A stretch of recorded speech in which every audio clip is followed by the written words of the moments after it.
And I also think that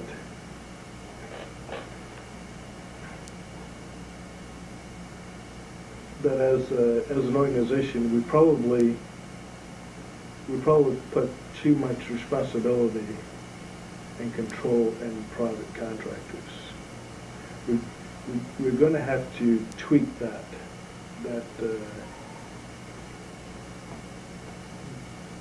relationship between private contractors and the organization. Or, to me, what a better approach would be is to go out, raise enough money to hire a full-time executive director and pay them a decent wage and have them do the day-to-day operation of the organization, and the co-chairs do their job, and there's a more harmonious relationship as opposed to the one that I had with Dan Mills. I think apparently now the guys have worked that out, and there's not that friction with the contractor and the co-chairs and that's a good thing. And I accept my part in the conflict that I had with Dan. But that's water under the bridge, and I think we've moved on. And I think the current leadership has a great relationship, and they don't have. I don't think there was the friction that I had. So. Well, we hope. Yes, we can hope. Well, what do you think the future of this organization is? Does it have a future? Yes, I think the organization has a future, certainly for the next several years. But I think it's going to have to narrow its focus. And the other thing is, it is very important that we get on a fundraising track to bring money into the organization. And it is very important that we somehow get our name out into the public so that when our name is mentioned, people know who we are.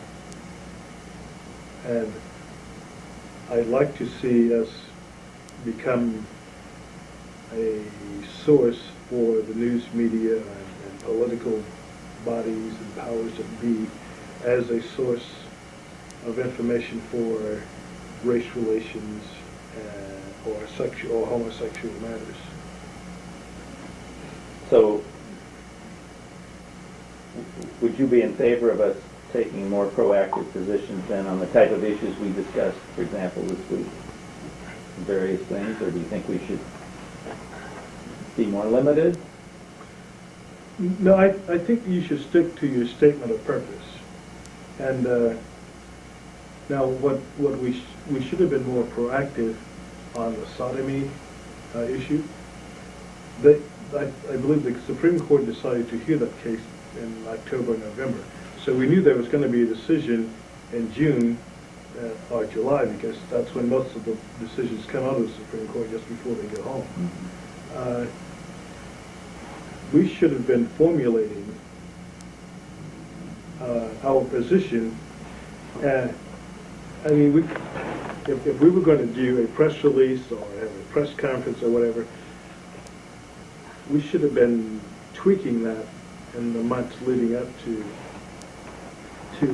that decision, because and we could have prepared a position whichever way it went. I think the issue at Michigan, at the University of Michigan, that probably warranted commenting on. And I just think that we should just plan ahead a little bit more. And I think in the age of technology, it should be easy to do form press releases in your computer and then tweak them at the appropriate time. Stick in quotes from appropriate persons and get them out. But I think your position on a particular issue should be pretty well known. If, in the case of the sodomy, we should have been formulating our position in those 5 or 6 months before the decision was handed down, and just gone with it the very next day to especially the gay press. Now, you said also, and I know you talked earlier about fundraising, we discussed that, but you just said you thought we should narrow our focus a bit more to how, in what way? How do you think we should narrow our focus? I think we should decide what's number one, what's number two. And if we're going to go, if our mission statement says we're political, educational, social, then I think the educational part should be your number one priority. In that we should go out and educate our membership and the public at large on sexually transmitted diseases, on the positions or our stance of support of political candidates, and I know that being a nonprofit, that's sort of a gray area. And different social issues, I think we should let the membership and the public know where we stand.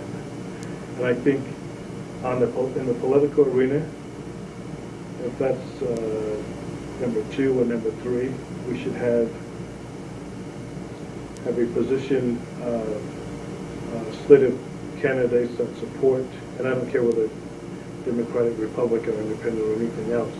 I think you have to put a person in office who is going to support your views or carry your banner, and it really doesn't make any difference getting hung up on this partisan thing. So by narrowing. Well, we also though have to protect our 501c3 status, so we can't get too involved. But I think you can say this candidate supports our statement of purpose. You can't say go vote for this individual. Mm-hmm. And I would never want an organization to tell me who to vote for. But I would like to have access to that organization. I would like for that organization to tell me its position on a particular candidate's stand. That's especially if I'm a member. Well, do you think the NA will be here in 5 years? And if so, you think it'll be stronger, weaker, same, plugging along? I think if the NA wants to be here in 5 years,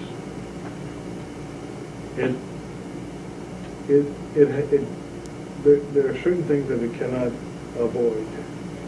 Number one, it cannot avoid training, recruiting and training new people. It can't avoid that. It cannot avoid getting its name out there and becoming a household word. And it has to find some source of income that is sustaining, that is reliable and consistent year after year. There's no way around it.